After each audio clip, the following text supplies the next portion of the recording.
Hello, you beautiful bunch. Welcome back to my channel. It's Karen. I hope you're all having a fantastic week. Autumn is in full swing here. There's definitely been a change in the weather. I'm sitting here with a cozy jumper on.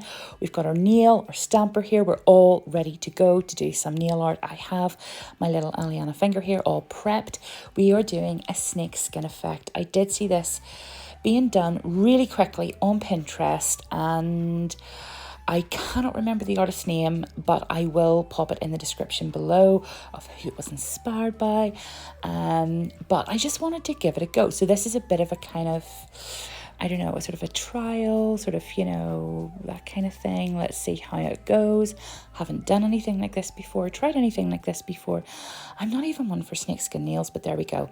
I am using a very old stamper, and as you can see, there's sort of holes and stuff in it. So if you're doing this, make sure you're using an old stamper because you might end up ruining it at some stage. So I'm just going in with some black gel paint. This is actually Madame Glam's pudding gel in the black. I wanted a sort of a good thick consistency gel for this one, and I am using as well this little bit. Now the artist that had done this here had used more of a chunky carbide, sort of like a more of a chunky kind of bit, but we'll give it a go.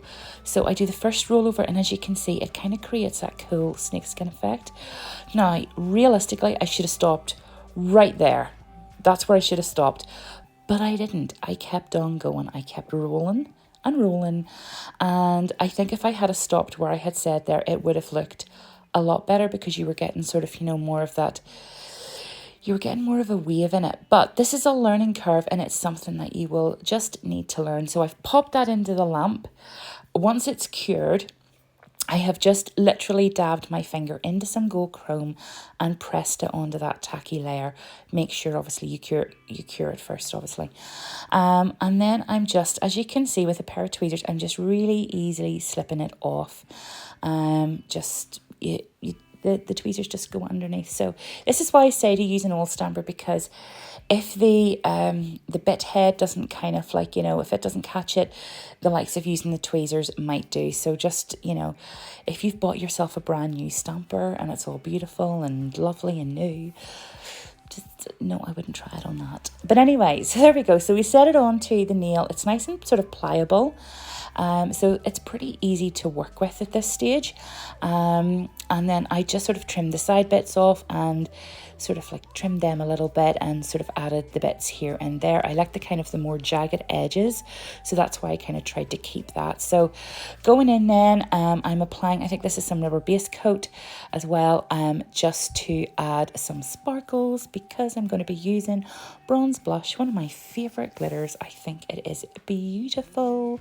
It is a multi-cut, it is stunning, and I think that it just goes perfect with the tones, with the shaker gel polish, and just this sort of black with a gold. And I don't know if the camera is actually capturing it quite, but you can, when you move the nail in real life, you can just see sort of the shimmer of gold, the sort of the tones that come through. So it's really nice.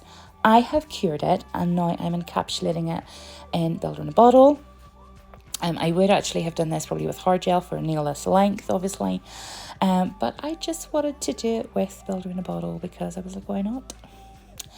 And so now I am just wiping off that tacky layer, and I'm just giving it a really good wipe off before giving a little file over, just to refine everything, and then a buff. Always buff. It makes such a difference in smoothness.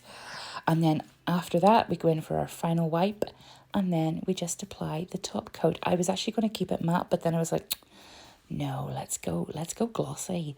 Let's go glossy. And I love it glossy. It's so nice. You can really see that gold come through. So that's it. That is basically me just kind of trying out this snakeskin effect using a stamper. And I really actually like the final look. I will practice it a little bit more. Like I say, this was a first time attempt at it, so I know I can get it better, but you know what? If you like it, give it a go. thank you so much for joining me. I hope you've enjoyed this video. This was a fun one just to try and recreate, and I will pop the original artist in the comment, or sorry, in the description below. As always, have a wonderful week, and I will see you all next time. Thanks for joining me. Bye.